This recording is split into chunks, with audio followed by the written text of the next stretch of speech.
Chaque génération connaît sa propre ruée vers l'or.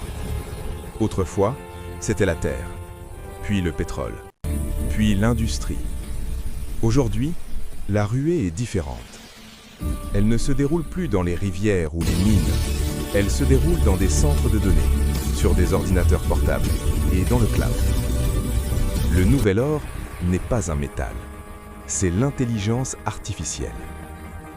Pendant des décennies, devenir millionnaire suivait des chemins bien connus.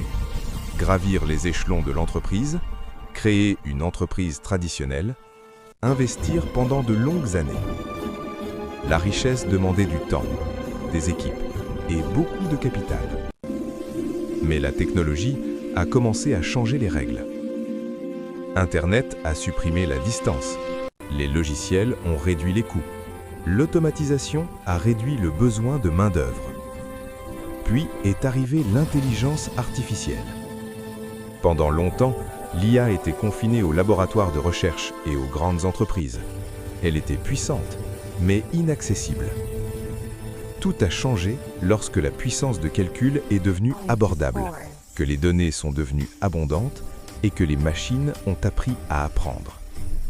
Pour la première fois, les ordinateurs pouvaient reconnaître des schémas, prendre des décisions et s'améliorer sans être programmés explicitement.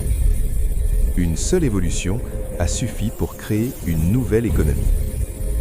Tout s'est accéléré lorsque les outils d'IA sont devenus accessibles au public. Soudainement, des individus ont eu accès à une intelligence à grande échelle. Une seule personne pouvait accomplir le travail d'un département entier. Marketing, design, service client, analyse de données, développement de produits. L'IA a compressé le temps. Ce qui prenait autrefois des mois ne prenait plus que quelques jours. Ce qui nécessitait des millions d'euros pouvait désormais commencer par une simple idée. C'était la naissance du millionnaire moderne de l'IA. Les premiers à réussir n'étaient pas toujours des ingénieurs. C'étaient des personnes capables de résoudre des problèmes.